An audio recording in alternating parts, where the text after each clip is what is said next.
I think it's important because there's going to be people here who are looking to book and maintain a career that is at currently 1 to 200 people and do it in a healthy way that's not going to look shit and maybe have the potential to move beyond that. Is there, are you working with people who are doing that kind of stuff? And, you know, also yourself, like when you're, because I know GoodGod has quite a fairly, like, how can I say, a fairly nuanced way of booking acts, and the credibility of the venue pays off to the act, and the act's credibility pays off to the venue too. So I don't mind who takes it first, but like, is there a way to manage those careers that are just bubbling under the radar until they might get to the point that they happen?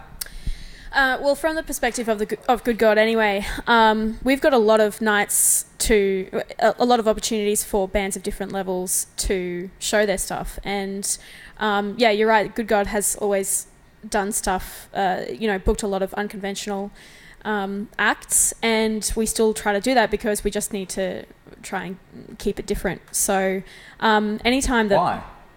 It's when you're actually a booker of a venue, you have a responsibility to not just book the 3-band bill, when there's nothing, there's not a magic spark that with a 3-band bill that's actually going to bring people anyway. So if I've got a date that needs to be filled, I need to think outside the square like that to actually bring people in, because there's been so many 3-band bills for so long, in so many different places across Sydney and across other places that I've worked, that and on top of that, there is just so much live content that you're competing with, not just live music, but the internet and Netflix and people wanting to hang out at home more, or people feeling weird about talking to other people in person now, because when they talk to people online in the social media world, they get to think about what they say before they say it. I think it is a lot harder to get people out strangely in small venues. It's a weird phenomenon that it shouldn't be that way, but on the bigger ticket Metro 1,000 cap or even Oxford at 500, it's kind of, if you're going to attempt to headline those venues, you have to be, you kind of have to know that you're going to sell that many tickets with airplay.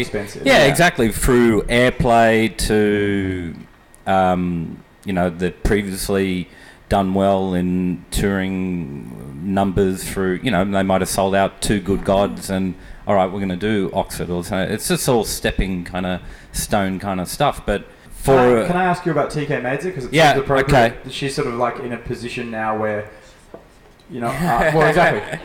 Over the last year or 2 years, we've seen her move from being discussed in general, and seen a little bit of, to now doing a lot of business everywhere, and she's not even playing all the time. Really, she's not out there doing heaps and heaps and heaps of shows. She's sort of... Well, it's been by one track after one track being better than what it has, and every track is fantastic, but it just seems like she's raising the bar each time.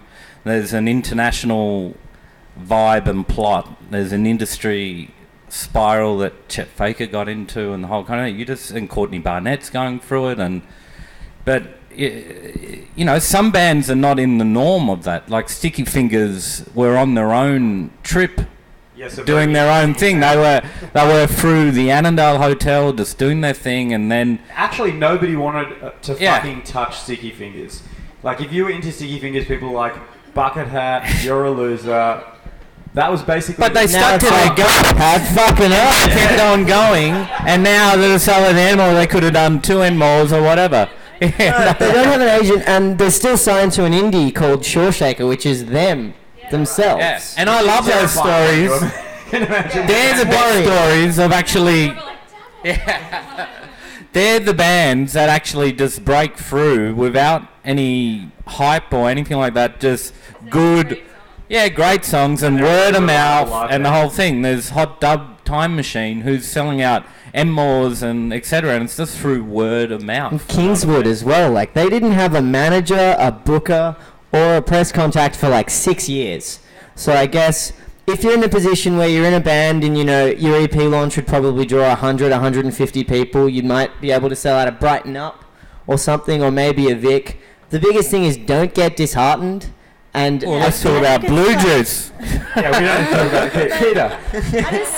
That was a long time coming, but it was a breakthrough single that connected. It took that 7 actually years, and we were independent, other than having been represented by Select for a long time. Yeah. Thank you for that. No, but you kept on working in the country and kept on building and word of it. It's kind of like a weird sticky fingers kind of thing. You are out of the norm. For about 7 years, eventually someone will be like, do it again.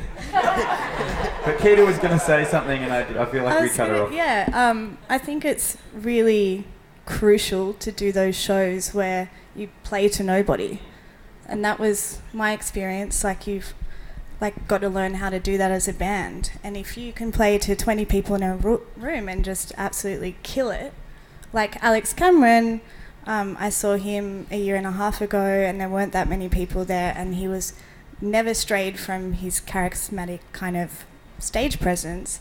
And then last week I saw him, and it was like he was a superstar.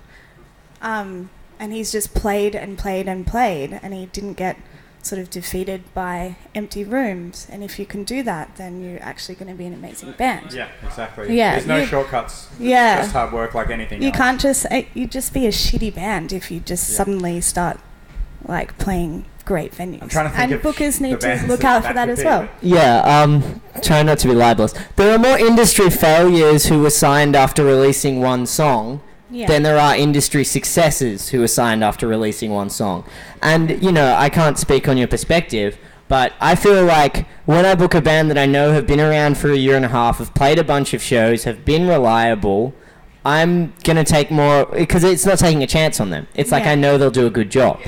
They bring their family, they bring their friends, they put hard effort into it. I don't know why you guys Number one thing. That is the number one thing for a small venue or any venue, or if you're playing a support at those small venues. If you don't put effort into it, like treat it as your own, then it's kind of like the venue booker will go, well, they didn't care, and it kind of. It's a tough one. And that's what Stav did. If we're going to talk about Blue Juice, my experience with that was like, I'm a dick and didn't do any of that really. I tell like 4 people, but mostly I was embarrassed by us. So I would not tell people on purpose. But Stav had like a full-on email list that just was everyone he'd ever met and then anyone they brought. And every time he'd just get more people to sign up to that, and we'd always spam them in relation to the gig. And we weren't a cool band we never were, but we were way more uncool, if that's possible, for the first 5 to 6 years of that band. And it was because of, the industry probably didn't really want us to exist, I don't think. We were sort of like a malignant tumour that people kept trying to lance, but you couldn't lance it. And then it stuck around, and then eventually there was enough. Yeah, big fat metastasizing cancer. I guess this is like such a small thing, but like the amount of bands that are booked at World Bar or Gallery Bar and don't do the basic thing of making a Facebook event and inviting 200 of their friends, it shocks me. It's such a basic thing, and I'm not saying that's going to solve all your problems, but it's a pretty easy. It's like it's the modern version of Stav having an email list, and. Remember when we had to text everybody? You're old.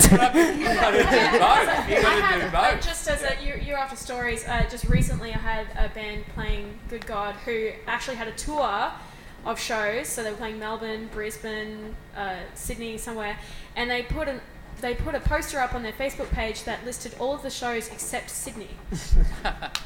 And there was no reason for it. I just hit them up and I'm like, why? That wasn't our bands, was it, Rob? What did they say? And they just said, we had a different poster for you guys, but they just it just fell down the bottom of their Facebook feed. And I'm like, why didn't you just put that in the tour poster? Yeah, that from a booker's perspective is like a warning sign, you know? And also, it's also very basic stuff. Like, this wouldn't work on like bands that don't show up when they're supposed to sound check and show up 15 minutes before they play. Like, you have to realize that as a band playing at a small venue, playing at Gallery Bar, playing at World Bar, playing at GoodGod, you're sort of in debt to the booker, and you should be polite, and you should be nice, and you shouldn't get too drunk. And I'm saying this from the perspective of someone who plays in like an 100 to 200 person band. Be polite, be a nice person, don't hit up the bar all night asking for free drinks. Okay, so let's flip that over from what should you do as a band to what should you do as a venue in order to attract great gigs. Like, how do you go about getting the bands that everybody wants to play your place? Email the agents every week. Right, okay. Cool. And how would you deal with, like, we obviously have relationships with most of the venues in the country that we deal with regularly. So there's a difference between, like, a venue that email you and check in and they go, hey, I heard that new Hermitude song, I really love it, I'd love to do a show with you, than the venues that you never hear from. So, or Maggie, like, emails me and goes, hey, Beck, I've got this free date. Do you guys have anything available that we can work on a show together? You know, it's like maintaining that relationship is really important. So it kind of hasn't really changed that much in the sense that it still felt like we're not a crazy huge music industry, so people really do kind of know one another, and the more personal contact you have, the more likely it's going to work. Not too much, though.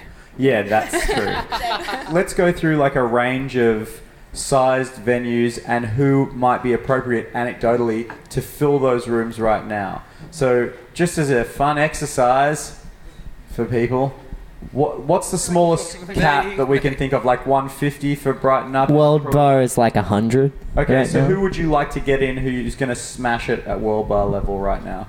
Hey Rob, I'd love to get Apes in sometime soon. Yeah, they're from Melbourne. They're Okay, well, I'll hit him up. Band called Apes from Melbourne.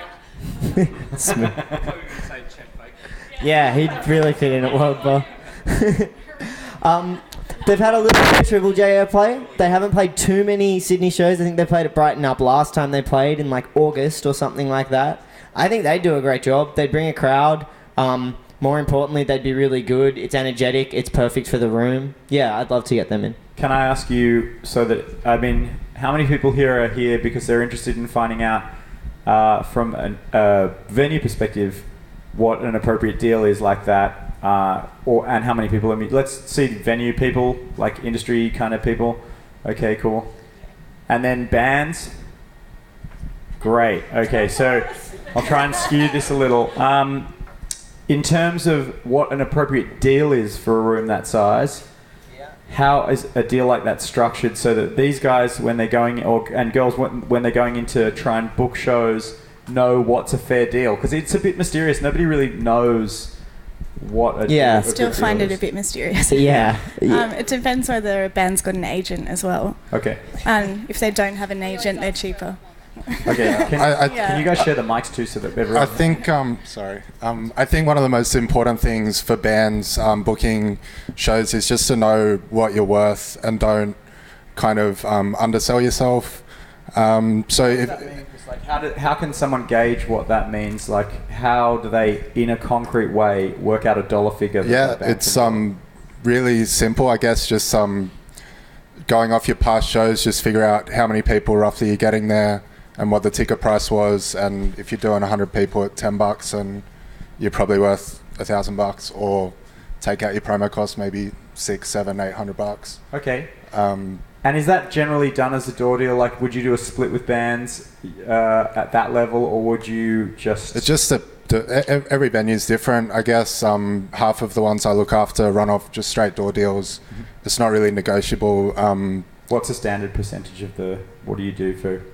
How does it cost? So generally there's like a production cost, which covers part of your soundy, your door person. Which is like $160? 150, $200 okay. Generally for like a 150 cap room. And then a venue will probably take a per head, per ticket sold, like $1.50, $2, whatever it is. And then the rest is sort of yours to take home, so the impetus is the rest is the band. Yeah. So okay, cool. Quite often it's a good idea if you're just starting out to... well, I guess one of the great things about Sydney at the moment is there's so many sort of like, I'll call them like a low pressure gig where you can show up, it's free entry. Like Gallery Bar, for example, has probably been the longest one that I can think of. There's a bit of a walk-in crowd. It just takes a bit of the pressure off the band to bring all of those people and fill an empty room and create a vibe and all of that. Do you think that frees up culture a little because it's not being driven as hard maybe by commercial imperatives? I think so. Like with this place here and with Tokyo Sing Song, it's free entry, but our kind of idea is that we can foster a place where like emerging acts can come and play, or established acts can come and just do whatever the fuck they want. And there's no place like... I just don't feel like there's anywhere in Sydney where people go in good faith because it's they think the people running it will always do a good job, or the venue has a certain standard. And I used to just live at the Hopetoun Hotel. Yeah, I didn't we all care had a who really played. nice experience with the Hopetoun, I think. Yeah, like the halcyon days. But I often didn't even look at who was playing. I'd just go and be there surprised. just as a bottom line kind of thing. That's ideally what I would want. I mean, especially if you don't have to pay to get in, just go and watch music. I think that's the goal of a booker, to try and foster an environment like that, and to sort of get that loyalty with people. Yeah. You know, to make people think, oh, I have no idea who's playing at GoodGod or World Bar or Sing Song, but I know it's going to be good because the last 4 times I've been there, it's been good. Yeah, so it's true. I think that's the aim. It's interesting because it sort of sits in that pocket of being a place that you'll also go to quite late at night when you're on your way home and you're like, I don't want to go home yet. Let's just go somewhere. There's something good going on. But also, Sing Song doesn't really announce their shows that far in advance. So Sing Song really... we kind of keep it secret. But that was the idea of calling it Nothing Shocking, is that you walk down the stairs and maybe Bad Dreams is playing and it's totally packed, or there's Richard in Your Mind doing Christmas in July, which will be in July. But that's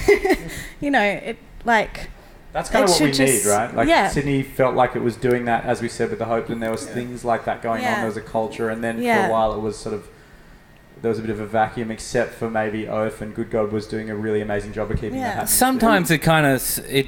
Look, every part of the country, you always get different movements that started off. In the, I would say, 2004, 2003, maybe even earlier, there was just or maybe later, there was a bracket of...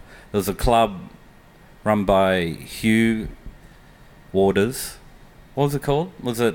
I can't remember the name. Not Shake Some Action, something like that. Anyway, out of that moment of a year, there was Muscles that came through, Cut Copy came through, Midnight Juggernauts came through. It's just this big explosion come out. And sometimes you just see these weird explosions that you get this splintered kind of group. It's kind of happening now with Future Classic, with Flume and the whole kind of thing.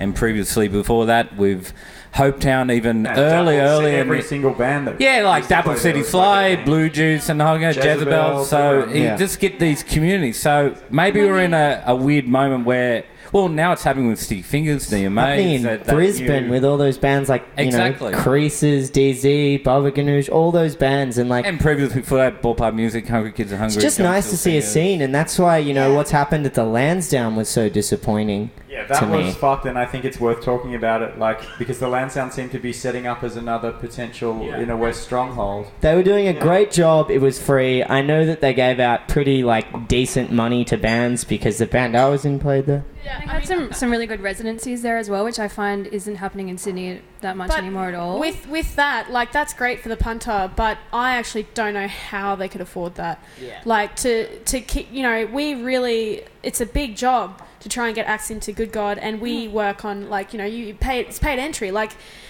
As a business owner, how do you get a business model where it's free entry and you're relying on people to drink, but you also got to pay the bands on top of that? It actually didn't. It's so disappointing because I really quite enjoyed going to Lansdowne, but it didn't really surprise me that it would struggle. Because while it was busy, they were giving out guarantees for bands that they would never be given usually. I'm saying that from experience. We were giving guarantees that were $300 more than we would get anywhere else, anywhere. Yeah. So do you think it's a moral... It's crazy. Is it morally appropriate to suggest that maybe sometimes... Now, I'm not saying that this is a good idea, but the obvious answer to that is, do then musicians start to play for free and just to get into a venue that can't actually afford to pay them something but is a good place for people to go? Well, they should be paying themselves by actually generating the income themselves. Right. That's how it should work. That's basically... Wait, do you mean the venue or the... No, as in the bands should be paying themselves via the money that they bring in themselves by attracting people to the show. Door deals are cool, but I've always been pretty apprehensive of pay-to-play sort of things. I still am, always will be. But, don't be afraid of a door deal. It's not this scam that's going to bullshit you. A door deal is just something to show that, when you send me an email saying that you'll drag 150 people you're not going to drag 15 people, which happened at Gallery Bar so much. So after a while, it was like, I can't give you guys lots of money because you're going to bring 15 people. I'll put in this door deal, which wasn't ridiculous. It was you pay $180 and then we keep $1.10 of every ticket sold and you keep the rest of it. So if you could drag 50, 60 people, you could make some money out of that. Yeah. In saying that, though, I think like bands do need to... I don't know. If there's no band, there's no venue, there's no booker, there's no sound guy. Like, I've had experiences when I was playing music 100 years ago where you were treated like absolute shit by the venue. And, like, you couldn't even get, like, a lowly beer from them. And yet you would have, like, a line around the block waiting to get in to see you play. And you travelled for 12 hours in a car to Brisbane. So, like... It is a really fine balance. Yeah, you need to like the artists Sydney need has to be been respected. that thing for a while. Like, yeah, it's good because it forces the bands here, and I'm not sure how everyone feels about this, but it forces a lot of bands here to work for an audience. Like if you want to, I just remember coming up when Sparkadia were around, and there was quite a lot of buzz about Sparkadia at the time, and Alex has gone on to be an exceptionally good commercial co-writer. So it was to some degree justified, but that band typified Sydney in my mind because they were writing really direct pop songs that sounded great and were played really well by good-looking people. Now that sounds horrible. It sounds heartless. It's the antithesis of Melbourne. Do you know what I mean? Like Courtney Barnett would vomit into a scarf if she heard that sentence uttered, and then write a poetic song about the minutiae of the thing about that beer and how it's a bit sad that it's flat or something. But the good thing about that is that it forces, like you're forced in a competitive environment to actually try to deliver a product that people want. Half of me thinks that that's cynical and half of me thinks that it's fair. You know, Sydney's been a pop market for ages. Discuss. I think I have two perspectives, one from a venue perspective and one from a band perspective on that. You know, from a venue perspective, obviously you never want to take a loss and everything, but from a band perspective, everyone that's played in a band has been treated like shit from a venue, and you leave like with your bandmates and you're like, yo, fuck that place, I'm never playing there again, we hate it. And then a month later they'll ask you to play and you don't have anywhere else to play, so you have to. Yeah. I don't know.